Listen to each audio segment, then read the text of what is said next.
What's up, Broncos country? Welcome to the halftime hash, the first one for the regular season. Denver taking on the Giants, just scoring a touchdown, 8 seconds left before halftime. I'm guessing they're going to not do much with the ball before halftime starts. But we got Jared here, and dude, we were winning. Look, ballsy call. We'll wait for you guys to start posting your comments. Start posting all the questions you guys have for us. That was crazy. But I'm telling you what, 50-yard line, 4th and 2, ballsy call to run all verticals. Like, that was a ballsy call. We got there and we got it down to, you know what, you could tell this team is playing for something more than just a win. You're right. I think a lot of these guys are playing for their job, Teddy Bridgewater included. Yeah, but the thing is, I mean, they've looked good. They've looked solid. That fumble, that questionable if it was recovered or not. Look, at the end of the day, ball security. You know you're going down. You know it didn't look like he was loose with the football or whatever. It was just stripped. I don't agree with it. I'm not a ref though, so whatever. But you know, you're looking at potentially another touchdown there had that turnover not happened. But here we are talking about turnovers, right? So we got to make sure we don't do that, not only for the rest of the game, the rest of the season pretty much. But Teddy Bridgewater is making some really smart reads. And this is where a lot of people are saying, did they make the right call? Steve right there, steady Teddy, especially that touchdown right there, rolling out. Looked like he was maybe going to run for it, but just, throwing the defense off just enough to get it to Tim Patrick there in the end zone. Yeah, I mean, I love the play call. I love the fact that we have a triple option read. I mean, you know, run, pass, run option is really cool to have, especially with on the 2-yard line. That was a great call, great read, and Tim Patrick. And who? Let's be honest, I love Tim Patrick, San Diego kid. I talk about it all the time on the podcast and the show. But look, who would have thought Tim Patrick would be the first touchdown of the Broncos year this year? I love it. I think it's going to be great, and we're up 10-7 going into the half. Yep, exactly.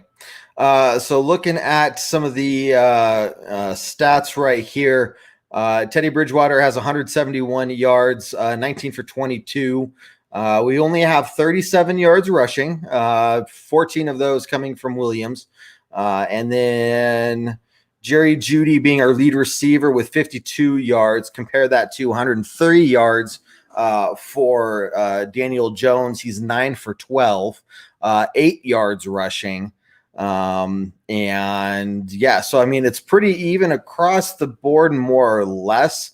But we're moving the ball efficiently. And so I think right here, Daniel, is it just me or did Fangio and Shermer really struggle in the first half? I'm thinking, look, it's the first game of the season. It's going to be sloppy in some degree. You're coming out there with that preset of plays that you already have planned to go into it. But I think where you're seeing the Broncos succeed is, one, we're taking those chances. We're not being afraid. We're trusting the players, we're trusting the offense, and they're making it happen. And I think I saw it right on the first 2 plays of the game was really concerning because the whole offense got to the line and there was a lot of confusion on where people need to be. And in one aspect, it ended up working. We got a seam to Noah Fant because the Giants were also confused. But it was a little weird, right? First game of the year. I think there was a lot of confusion with all the starters on what play was actually called. And I don't think that's a coaching issue. I think that's a player issue as far as understanding what needs to happen. But here we are, up 10-7. We had 2 great drives. I mean, all of our drives have been very, very good. I think for the most part, our drives have been pretty decent. The fumble, Okwuegbunam fumbling on the 2-yard line, which is frustrating. And I will still to this day think that knee was out. But, you know, I think your brother said it good in our chat, Kev, and it's don't put the refs in a position to make the bad call. Yeah. Don't fumble the ball. Yeah, that's really what it comes down to. Don't do it. Hey, a couple comments here. Are we going to stream the game? No, we don't stream the game, unfortunately. We don't have rights to do that. Here the last thing we want is for Facebook to shut us down for streaming the game, and then now we can't produce any content for you guys. So no, we're not going to do that. Let's see. Lola says, please give game plays only. So David and I are going to be doing this a couple times this year, where we are going to be doing basically calling the game. For some of the away games. We'll let you know when that's going to happen. Again, we can't show the game, but we can give you the play-by-plays, and so watch out for that. But glad you're all here. Thanks for watching. Erica, how you doing? And let's see. Eric, is Surtain number 2? Yes, he is. Yes, he is. Starting to cook now. Shadow, thank you for joining us on our YouTube. Everybody make our way over to our YouTube page and make sure you guys are subscribing. But yeah, I'm loving it. I'm loving the fact that we're up 10-7. I honestly do think we should be up more. Just the way that our game is playing, our defense is actually playing well.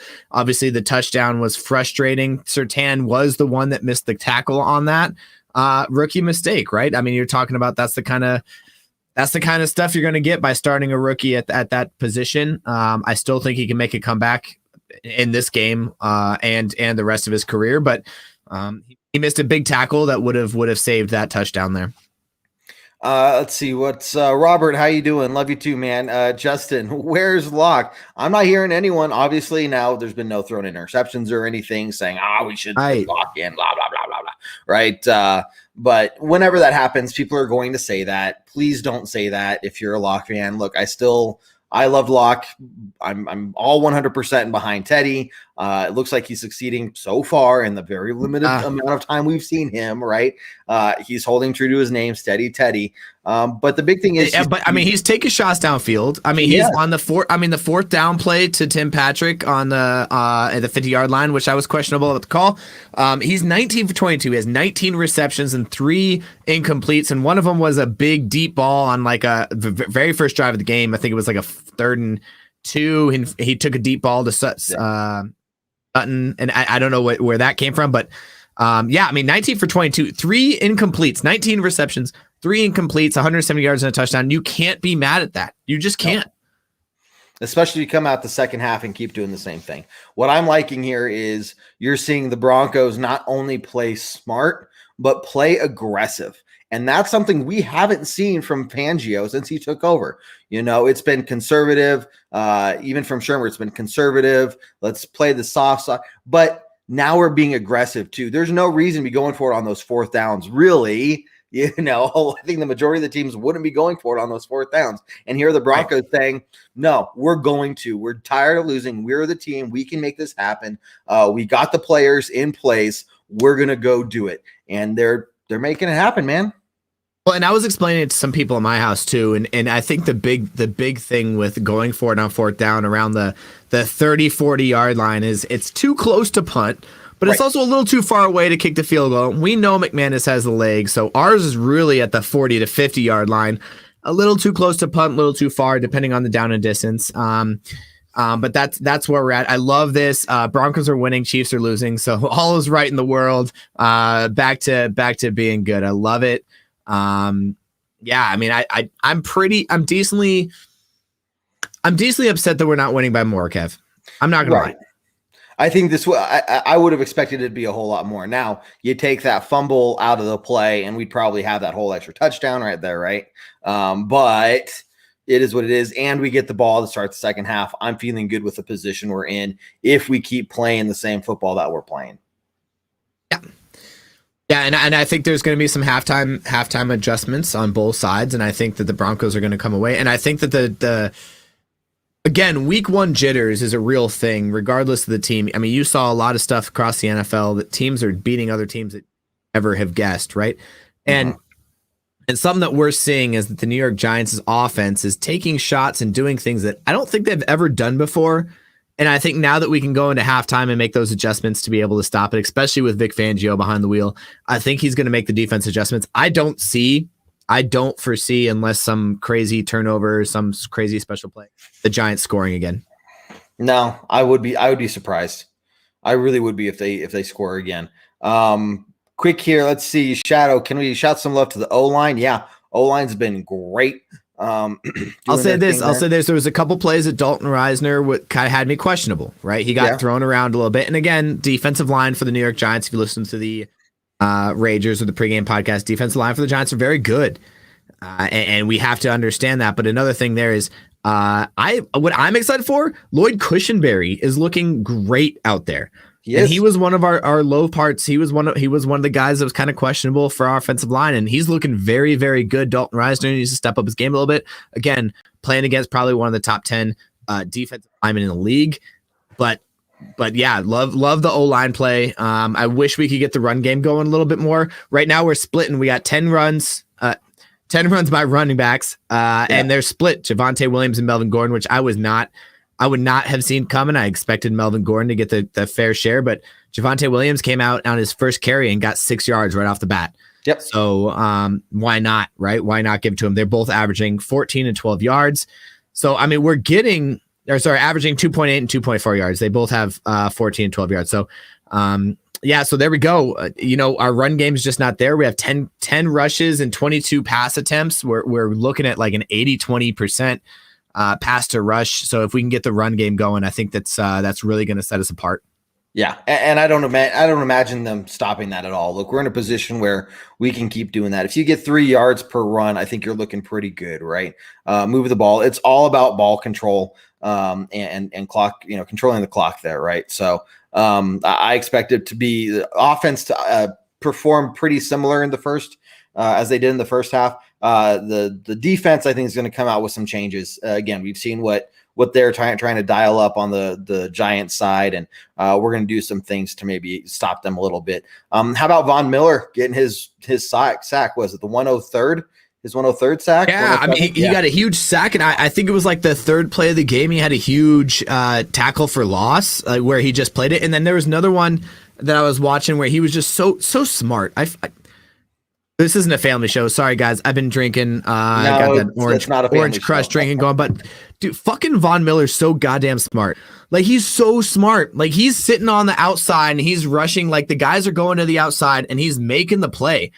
Like, not just that, but he's hesitating enough that the blocker doesn't know what he's doing. The running back doesn't know what he's doing. Next thing you know, we have 11 guys on the defense making the play. He's just so smart. I love having him back.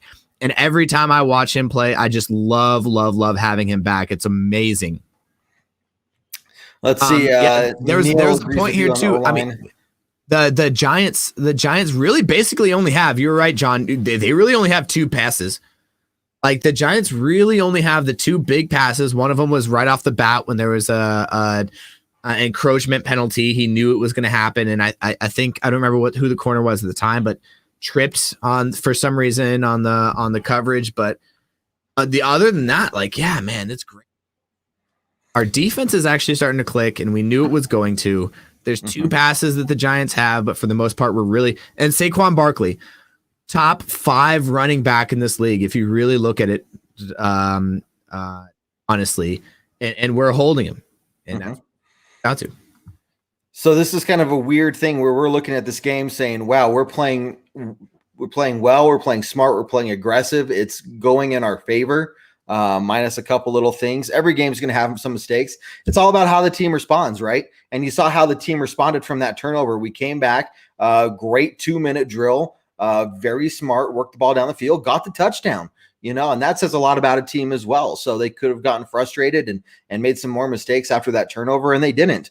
And so, yeah, I think going into the second half, especially since we're starting the ball, we get the ball to start the second half. I like this. I like where we're at, man. Yeah, and Brenda, this is awesome. I mentioned it earlier, that triple option is amazing. I love it. I love the imagination on offense, and I think that with a guy like Teddy Bridgewater, and I feel like we could do it with Drew Lock too if we taught him, because he's also decently athletic just as much as Teddy Bridgewater. And I love the play call. You're right, Brenda. Thank you so much for the comment. Let's go down some of these comments as we go through, huh? Well, looks like the game is coming back on. So, Jared, any quick thoughts before we head back out? You know what? Defense, we got to stay strong. I don't think the Giants are going to score again.